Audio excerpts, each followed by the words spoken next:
कि क्या हुआ, और आपने मुझे बताया कि आपने फौरन पुलिस के आला अहदेदारों से बातचीत भी की।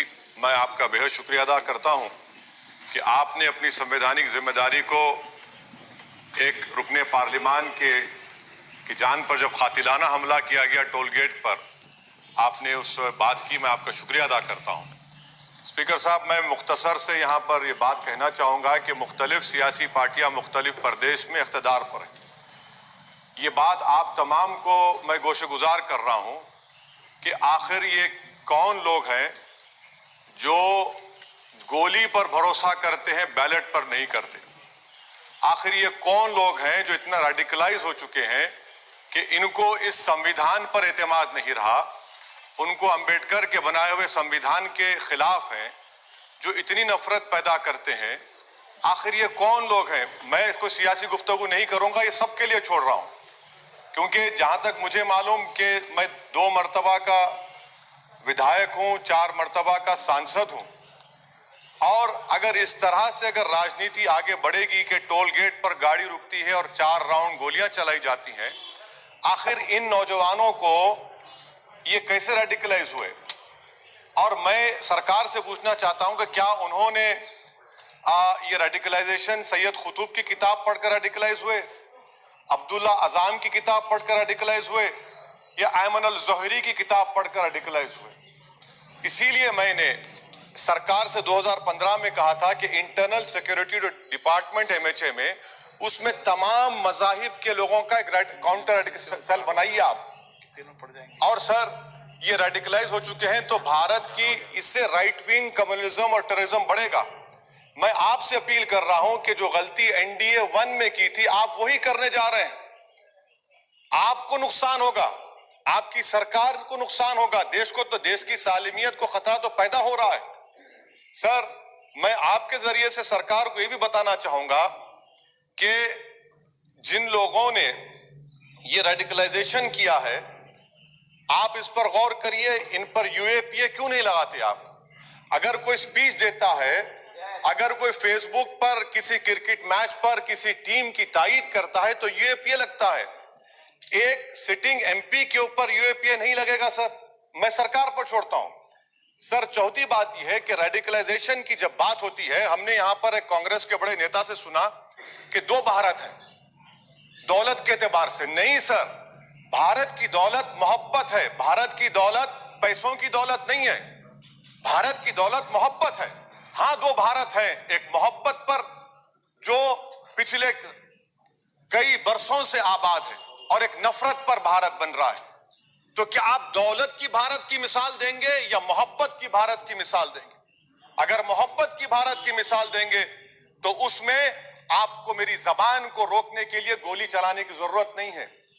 इस 2 भारत को समझने की जरूरत है।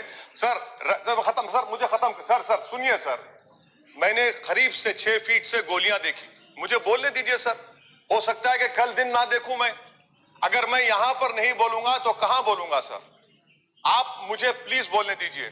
सर, मैं आपसे गुजारिश ये करना चाहूंगा कि आप हरिद्वार में, रायपुर में और इलाहाबाद प्रयागराज में मेरे बारे में क्या कहा कि आपके नायबी की रिपोर्ट है ना, आप क्यों छुपा रहे उसको? देखिए, मैं मौत से नहीं डरने वाला हूं, हम सबको जाना है इस दुनिया से, बल्कि मैंने कह दिया कि मैं इस वतन में पैदा हुआ, मेरी मां की कोख से तो जमीन पर लिटाया गया।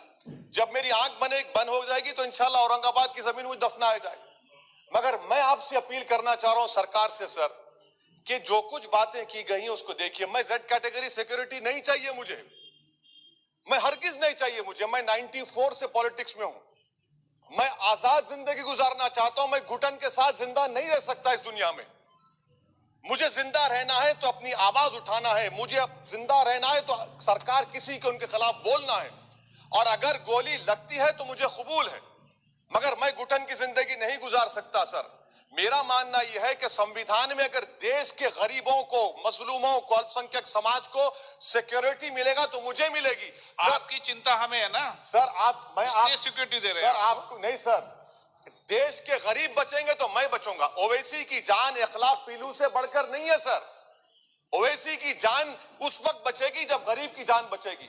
इसीलिए मैं आपके जरिए सरकार से अपील करना चाहूंगा कि सर, इस नफरत को खत्म करिए, इस नफरत को खत्म करिए और इस पर आप गौर करिए। मैं नहीं लूंगा सिक्योरिटी, मैं जेड कैटेगरी नहीं चाहता हूं सिक्योरिटी। मुझे ए कैटेगरी का शहरी बनाइए आप, मुझे ए कैटेगरी का शहरी बनाइए ताकि मेरी और आपकी जिंदगी बराबर हो।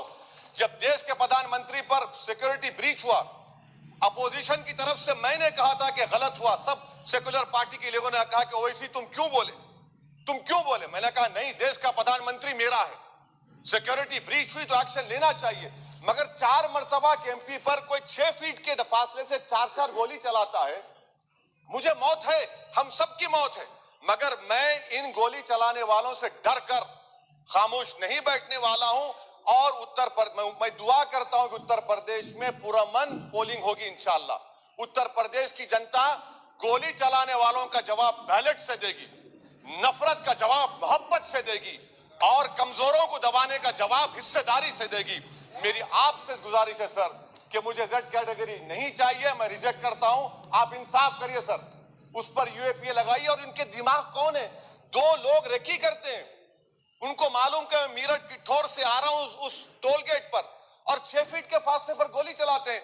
तो आप देख लीजिए सर, आप सरकार के हवाले, अगर आप इंसाफ करना चाहे आप इंसाफ कर सकते, मगर रेडिकलाइजेशन आपको नुकसान पहुंचाएगा और इससे राइट विंग टेररिज्म बढ़ेगा। शुक्रिया सर। Thank you sir.